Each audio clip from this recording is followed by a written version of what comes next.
எனக்குள்ளேய பாசிட்டிவிட்டிய அ வந்தா என் லைஃப் பாசிட்டிவா இருக்கும், நல்லா இருக்கும் அப்படின்னு எல்லாரும் சொல்றாங்க குருஜி.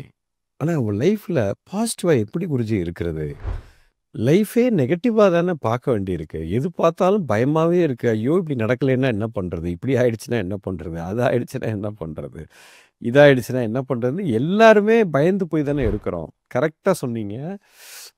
பயம் தான் இதுக்கு மெயின் மூல ஒரு மனிதன் ஏன் பாசிட்டிவா இல்ல? அதுக்கு மூல காரணம் எங்கன்னு பார்த்தா, the root cause is fear.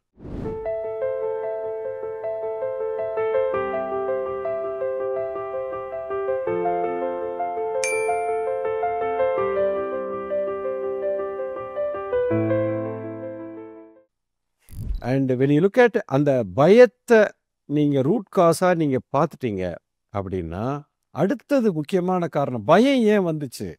பாசிட்டிவா இல்லாம நெகட்டிவ் ஏன் வந்துச்சுன்னா பயம். பயம் ஏன் வந்துச்சு அப்படின்னா, நீங்க ஃபியூச்சருக்கு போயிட்டீங்கன்னு அர்த்தம். நீங்க பிரசன்ட்ல இல்லைன்னு அர்த்தம். ஸோ ரூட் காஸ் வந்து பிரசன்ட்ல இருக்கிறவனுக்கு பயம் இருக்காது. பயம் இல்லாதவன் இந்த கணத்துல முழுமையா வாழும்போது, அவன் நெகட்டிவாவே இருக்க முடியாது. அவன் பாசிட்டிவா தான் இருந்தாகணும். ஏன்னா இந்த கணத்துல எனக்கு எதுவுமே கிடையாது. இது வந்து ஃபண்டமெண்டல். பட் இத தாண்டின ஒரு விஷயம். இதிலிருந்து இது எப்படி கிரியேட் பண்றது? இது எப்படி இதுக்குள்ள வர்றது? அதாவது எப்பவுமே ஒண்ணு வச்சுக்கங்க. லைஃப்ல உங்களுக்கு வாழ்க்கையில நடக்கக்கூடிய ஒவ்வொரு சம்பவத்திலயும், அத வந்து நீங்க நெகட்டிவா ஏன் பார்க்குறீங்க? பாசிட்டிவா ஏன் பார்க்குறீங்க? யார் நெகட்டிவா பார்ப்பான்னா, யார் பிரச்சனைய பேசுறானோ, அவன் வந்து நெகட்டிவா தான் இருப்பான். யார் அந்த பிரச்சனைய பார்த்துட்டு, அதுக்கு வந்து கன்ஸ்ட்ரக்டிவா நான் என்ன ரெஸ்பாண்ட் பண்ணலான்னு நீங்க திங்க் பண்ணணும். திங்க் பண்ணிட்டு, அதுக்கு உண்டான சொல்யூஷனுக்கு நீங்க வந்துட்டீங்க அப்படின்னா, நீங்க பாசிட்டிவ் ஆயிட்டீங்கன்னு அர்த்தம். So always you must be a solution provider. ஒரு தீர்வுக்கான ஒரு மனிதராக நீங்க மாறணும்.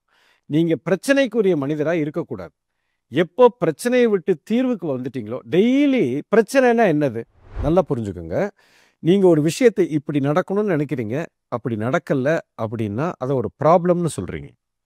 நான் என்ன சொல்றேன், அது ப்ராப்ளம் இல்ல, லைஃப் சிச்சுவேஷன்னு சொல்றேன். ஒரு விஷயத்த சம்பவம்னு நான் பார்க்கறதுக்கும், பிரச்சனைன்னு பார்க்கறதுக்கும் ரொம்ப வித்தியாசம் இருக்கு. இப்ப நான் வண்டி எடுத்துட்டு ஏர்போர்ட்டுக்கு போயிட்டுருக்கேன். ஏர்போர்ட்டுக்கு நான் போணும். கரெக்ட்டா போறேன். ஃப்ளைட்ட பிடிக்கணும். இன்னும் 2 ஹவர்ஸ் இருக்கு. போற வழியில வண்டி பஞ்சர் ஆயிடுச்சு. ஐயோ! போற வழியில வண்டி பஞ்சர் ஆயிடுச்சு. பெரிய பிரச்சனைப்பா. உனக்கு என்ன உனக்கு மேட்ரு தெரியுமா? அப்படின்னு புருஷன்காரன் பொண்டாட்டிய கூப்பிட்டு சொல்லுவான். இத பிரச்சனைன்னு முதல்ல யார் சொன்னது? இது ஒரு சம்பவம். காருன்னா டயர்ன்னு ஒண்ணு இருந்தா பஞ்சர்ன்னு ஒண்ணு ஆகும். அதுக்கு என்ன செய்யணுமோ, அதுக்கு உண்டான சொல்யூஷனுக்கு வரணும். இன்னைக்கு நான் ஏர்போர்ட்டுக்கு போம்போது பஞ்சர் ஆயிடுச்சு. பெரிய டென்ஷன் ஆயிட்டேன். அப்படின்னு இது வந்து நெகட்டிவாக பேசக்கூடிய விஷயம். இது ப்ராப்ளம்னு சொல்றோம். அது பஞ்சர் ஆயிடுச்சுன்னு சொல்றோம். அப்ப கார் வீல் சுத்திக்கிட்டே இருக்கணுமா? அது நிக்கவே கூடாதா? அது எப்படிங்க அப்படி வாழ்க்கை ஓடும்? அப்ப காருன்னு ஒண்ணு வாங்கிட்டேன்னா, அது ரிப்பேர்ன்னு ஒண்ணு வரத்தான் செய்யும். அது நிக்க தான் செய்யும். டயர்ன்னு ஒண்ணு இருந்துச்சு. அது ரோட்ல உருட்டுனேன் அப்படின்னா, என்னைக்கோ ஒரு நாள் பஞ்சர் ஆகத்தான் செய்யும். இது வந்து இயல்பு. போற வழியில ஏர்போர்ட் கிளம்புனேன்ப்பா காலையில. பஞ்சர் ஆச்சுப்பா. பக்கத்திலேயே ஒருத்தன் இருந்தான் பஞ்சர் கடைக்காரன். போட்டுட்டு டக்குன்னு கிளம்பி போயிட்டேன். Now you are stressing about the solution. Puncture ஆச்சு. ஒருத்தன் பஞ்சர்காரன் வந்தான். போட்டேன், போயிட்டேன். இப்ப இந்த ஆளு வந்து பஞ்சர் ஆயிருக்கும். ஏர்போர்ட்டுக்கு போயிருப்பான். ஏர்போர்ட்டுக்கு போய் ஃப்ளைட்ல ஏறி உட்கார்ந்துருப்பான். எல்லாம் முடிஞ்சு போச்சு. எல்லாம் நல்லபடியா தான் முடிஞ்சிருக்கு. ஆனாலும் ஃபோன் பண்ணி, "இன்னைக்கு கார்ல வரும்போது என்ன ஆச்சு தெரியுமா? கார் டயர் பஞ்சர் ஆகி 1/2 மணி நேரம் நான் நின்னு ஒரே பதட்டம். எங்க ஃப்ளைட்ட விட்டுருவோமோன்னு." "அதான் வந்துட்டியேடா. அப்புறம் ஏன்டா அத பத்தி பேசுற?" "ஏன்டா முடிஞ்சு போச்சுடா அது." முடிஞ்சு போன விஷயத்த இவன் இன்னைக்கு மட்டும் சொல்ல மாட்டான். இத ஊர் பூரா கதையா பேசிட்டு இருப்பான். "இன்னைக்கு காலையில என்ன நடந்துச்சு தெரியுமா? நான் கோயம்புத்தூர்ல வீட்ல இருந்து நான் ஏர்போர்ட்டுக்கு போம்போது பஞ்சர்ல மாட்டி ஒரே பதட்டத்துல இருந்தேன்." இவங்க வந்து தீஸ் ஆர் ஆல் சிக் பீப்பிள்னு பேரு. இவங்களுக்கு தான் சிக் பீப்பிள். ஒரு ப ஒரு ஒரு ஒரு சம்பவம் நடந்துச்சு. அந்த சம்பவத்துக்கு ஒரு சொல்யூஷன் குடுத்தேன். அத சரி பண்ணேன். ஏறி உட்கார்ந்தேன். அந்த நேரத்துல ஒரு பஞ்சர் கடைக்காரன் இருந்தானே, அத நினைச்சு சந்தோஷப்படு. பஞ்சர்காரனே எவனுமே இல்லாம இருந்திருந்தா எப்படி இருந்திருக்கும்? அது பெரிய பிரச்சனை. அவன் வந்து உனக்கு போட்டு ஃபிக்ஸ் பண்ணி குடுத்தானே, அத நெனச்சு சந்தோஷப்படு. அதுக்கப்புறம் உன்னால வண்டிய ஏத்திட்டு கரெக்ட்டா அந்த டயத்துக்கு வந்து நீ ஃப்ளைட்ட புடிச்சு, அத நீ நெனச்சு சந்தோஷப்படு. ஃப்ளைட் பத்திரமா வந்து ஊர்ல வந்து இறங்கியிருக்கே. இவ்வளவு நல்ல விஷயம் நடந்திருக்கு. இவனுக்கு இதெல்லாம் கண்ணுக்கு தெரியாது. அந்த வீட்ல இருந்து அந்த ஏர்போர்ட்டுக்கு போன இடத்துல ஒரு ஆணி குத்தி வண்டி பஞ்சர் ஆனது பெரிய விஷயம். இது எவ்வளவு பெரிய கோமாளித்தனம். ஸோ என்னைக்குமே இது வந்து ஒரு மெச்சூரிட்டிங்க. இது வந்து ஒரு புரிதல். பாரத தேசத்தின் நெடிய ஞான மரபின் தொடர்ச்சி குரு மித்ரே சிவா நடத்தும் அல்கெமி புரோகிராமில் பங்கேற்க ரெஜிஸ்டர் செய்யுங்கள் அல்லது கால் 9655992559. எங்கள் வெப்சைட் www.matangifoundation.org. லைஃப்ல எல்லாமே அப்படித்தான். எதுவுமே நமக்கு பிரச்சனைங்கிறதே லைஃப்ல கிடையாது. நல்லா புரிஞ்சுக்குங்க. There are only life situation. அந்த லைஃப் சிச்சுவேஷன் எப்படி வருது? எப்படி வருதுன்னா, அதை நம்ம தான் கிரியேட் பண்ணியிருக்கோம். இப்ப நான் இருக்கேன். இது ஒரு வண்டின்னு வச்சுக்குவோம். இந்த வண்டிக்கு 2 டயர் இருக்கு, 2 கால் இருக்கு. இந்த காலு, இந்த 2 டயரும் கடவுள் எனக்கு கிரியேட் பண்ண ஒரு வாகனம். இந்த வாகனத்தை வச்சு நான் எல்லா இடத்துக்கும் போறேன், வர்றேன். சரி, இந்த வாகனம் என்னைக்காவது பஞ்சர் ஆகுமா? பஞ்சர் அவ்வளோ ஈஸியாக ஏதாவது ரோட்டில் இன்னைக்கு லட்சக்கணக்கான பேர் இருக்காங்க. லட்சக்கணக்கான பேரில் நீங்கள் எவனையாவது போய் கேளுங்களேன், எப்போ அவன் காலில் வந்து ஒரு 100 பேருக்கு இன்றைக்கி ஆணி குத்துச்சு, இன்றைக்கி 200 பேர் காலில் ஆணி குத்தி அவங்களுக்கு கால் நடக்க முடியாமல் ஆஸ்பத்திரியில் கிடக்கிறான். எங்கேயாவது நீங்கள் கேள்விப்படுறீங்களா? கிடையாது. ஆனால் ஆயிரக்கணக்கான கார் இருக்கும். ஒரு நாளைக்கு 100கணக்கான கார் வந்து பஞ்சர் ஆகுது. ஏன்னா அந்த வாகனத்தை உருவாக்குனதே நான். அதோட ஸ்டைல் அப்படி, அதோட இது அப்படி. இப்போ கால் தான் அப்படி இல்லை. டயர் வந்து கீழே பார்க்க தெரியாது ஆணி எங்கே இருக்குன்னு. ஆனால் மனுஷனாகிய நான் கீழே இப்படி பார்த்தா அங்கே ஒரு ஆணி இருக்குன்னா நான் காலை வைக்க மாட்டேன், நான் தப்பிச்சிருவேன். அப்போ கடவுள் இந்த ப்ராடக்டை இப்படி படைச்சிருக்கிறாரு. இது பஞ்சர் அவ்வளோ ஈஸியாக ஆகாது. அப்போ அந்த ப்ராடக்டை நீ மனிதனாகப்பட்ட நீனு அப்படி படைச்சிருக்க. அதுக்கு கண்ணு கிடையாது, அது ஒரு ஜடம். நீ தான் கவனமாக ஓட்டணும். அது அந்த ஜட பொருளுக்கு தெரியாது. அதனால தான் 100கணக்கான வாகனம் வந்து பஞ்சர் ஆகிறதுக்கு காரணம் அதுதான். ஏன்னா ரோட்டில் அது ஒரு ஆணி இருந்தாலும் அந்த டயர் போய்கிட்டே தான் இருக்கும். அது ஆணி என்ன குத்தும், எனக்கு பாதிப்பு வரும்னு அந்த டயருக்கு தெரியாது. நான் தான் அதை பார்க்கணும்.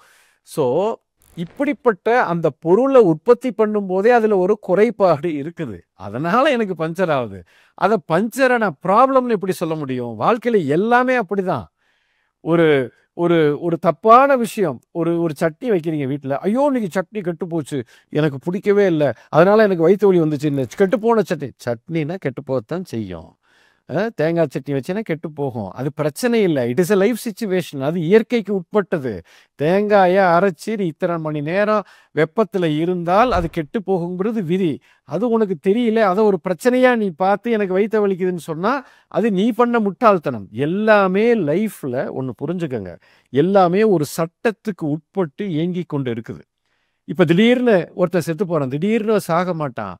சாகிறதுங்கிறது ஒரு விதி. பிறப்பு வந்து திடீர்னு ஒன்று வந்து பிறக்கலை, திடீர்னு ஒன்று சாகலை. இது எல்லாமே லைஃப்பில் நடக்கக்கூடிய ஒரு சிச்சுவேஷன். இது எல்லாமே கரெக்டாக தான் நடக்குது. அதைத்தான் கிறிஸ்டர் அந்த காலத்தில் சொல்கிறார், எது நடந்ததோ அது நன்றாகவே நடந்தது. ஆனால் இங்கே மனிதன் எப்படி பார்க்கிறானோ, எது நடந்தாலும் அதை பிரச்சனையாகவே பார்க்கிறான், அது கெட்டதாகவே பார்க்கிறான். இது ஒரு மனநிலை, இது ஒரு நோயாளித்தனம். ஓகே, இதை தெளிவாக நம்ம புரிஞ்சுக்க வேண்டியது, லைஃப்பில் நடக்கிற எல்லா சம்பவத்தையும் அனுபவிங்க. ஒரு காரணத்துக்காக நடக்குது. இன்றைக்கி நீங்கள் ஃப்ளைட்டை பிடிக்கிறீங்க, ஏர்போர்ட்டுக்கு போனீங்க, போகிற வழியில் உங்கள் கார் ரிப்பேர் ஆயிடுச்சு. ஐயோ கார் ரிப்பேர் ஆயிடுச்சே, நான் ஃப்ளைட்டை விட்டுட்டேன்னு, நான் எவ்வளோ பெரிய தப்பில் மாட்டிக்கிட்டேன். அந்த கார் ரிப்பேர்னு போட்டு டிரைவரை போட்டு திட்டுன்னு திட்டுவீங்க. சரியா? திட்டி முடிச்சுட்டு ஃப்ளைட்டையும் விட்டுட்டீங்க. அதுக்கப்புறம் அவ்வளோதான், ஐயோ ஃப்ளைட்டு போச்சு, எனக்கு இப்படி ஆகிப்போச்சு அப்படி ஆகிப்போச்சுன்னு. அந்த விட்ட ஃப்ளைட்டு மேலே போய் ஆக்சிடெண்ட் ஆகி அதில் போனவன் புறம் செத்து போயிட்டான். இப்போ என்ன தெரியுமா சொல்லுவீங்க? ஆஹா நல்ல வேலைடா நீ காரை ரிப்பேர் பண்ண, நீ மட்டும் காரை ரிப்பேர் பண்ணாமல் இருந்திருந்தா என் உசுரே போயிருக்கும். இப்போ நான் வந்து மீட்டிங்கை தான் நான் இழந்திருக்கேனே தவிர உயிரை இழக்கலை, போனவன் புறம் செத்து போயிட்டான் அப்படின்னு நம்ம அதையே மாற்றி பேசுவோம். ஸோ லைஃப்பில் எந்த ஒரு விஷயத்தை பார்த்தும் பிரச்சனையாக பார்க்காதீங்க. ஓகே, அது ஒரு சிச்சுவேஷனாக பாருங்கள். அந்த சிச்சுவேஷனுக்கு என்ன சொல்யூஷனோ உடனே சொல்யூஷனை திங்க் பண்ணுங்க. பிரச்சனையை பேசவே பேசாதீங்க, யாருக்கிட்டையும் சொல்லக்கூட செய்யாதீங்க. நீங்கள் ரொம்ப பெரிய ஆள் ஆகிடுவீங்க. உங்கள் பாடியில் எனர்ஜி மாறிக்கிட்டே இருக்கும். எனி சிச்சுவேஷன் உடனே சொல்யூஷன் பாட்டுக்கு வந்துடுங்க. யார் சொல்யூஷனுக்கு வர்றானோ இவன் பெரிய லீடர் ஆகிடுவான், இவன் பெரிய ஆள் ஆகிடுவான். இதுதான் சூட்சமம். அதை பண்ண ஆரம்பித்தாலே நீங்கள் பாசிட்டிவாக மாறிடுவீங்க, நெகட்டிவிட்டி உங்களை விட்டு போயிடும். இதுதான் மிகப்பெரிய சூட்சம். பாரத தேசத்தின் நெடிய ஞான மரபின் தொடர்ச்சி குரு மித்ரே சிவா நடத்தும் அல்கெமி புரோகிராமில் பங்கேற்க ரெஜிஸ்டர் செய்யுங்கள் அல்லது கால் 9655992559. எங்கள் வெப்சைட் www.matangifoundation.org.